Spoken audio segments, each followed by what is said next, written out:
I'm going to demonstrate how to do the Turkish cast on. This is often used for toe-up socks, and it is used with 2 needles similar to like a magic loop. What you do is you start with a slip knot that you then put on the top needle, and you'll cast on half the number of stitches that the pattern calls for. So in my instance, my sock calls for 20 stitches, so I'm going to wrap. It's not really casting on, I guess it is, but we're wrapping first, and I'm going to wrap it 10 times. So again, your slip knot's on the top needle, and I keep my index finger right on top, and then your working yarn is going to come underneath the needle. So you don't want to wrap it over, you want to wrap it underneath. So we'll count 1, and then I secure it with my index finger. 2, 3, 4, 5, 6, 7, 8, 9, and 10. It's really important then that you put your index finger on that top of the last wrap because it's loose. It's not really anchored anywhere. And then you're going to be flipping these 2 needles 180 degrees. So if you're used to working magic loop, you would flip horizontally. This is kind of a complete 180 flip. So I keep my index finger here, and then I'm going to just flip the needles so that they are facing the opposite direction.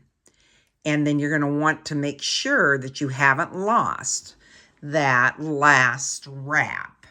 What you'll do then is you'll bring the bottom needle out, and again, it's very loose.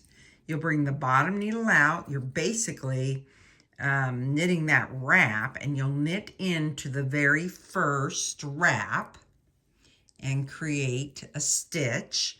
So we'll go across 1, 2, 3, 4, 5, 6, 7, 8,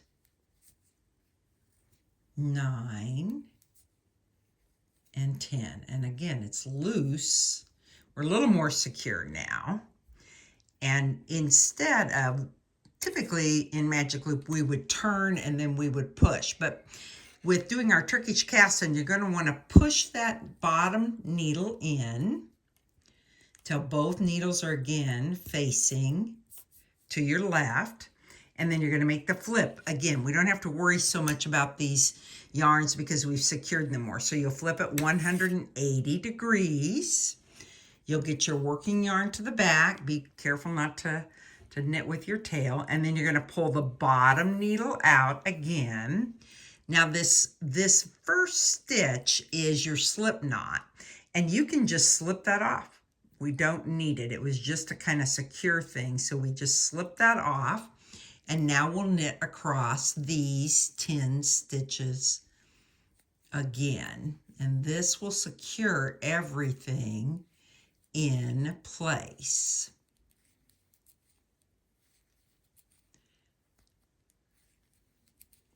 And then we're going to do the slide again.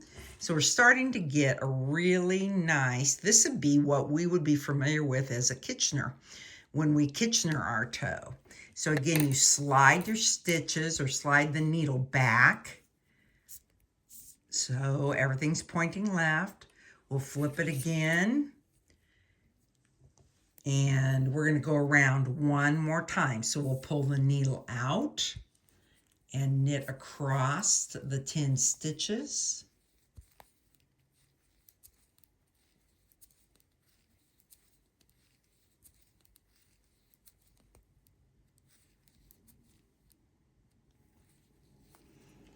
And pull the needle in.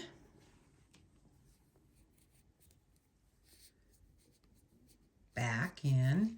Flip one more time, 180. Pull the needle out And this will be our final. It would be like doing 2 rounds of the cast on to give us a nice, secure toe. And then you would be ready to do what your pattern calls for. So let's take a look here. Really nice, smooth toe. That's the very tip of your toe.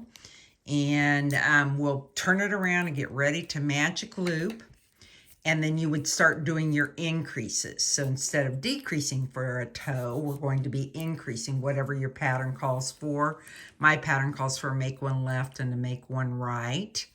One thing you'll want to pay attention to is that as knitters, we sometimes get lazy in using the tail as our beginning of round, but this is our beginning of round.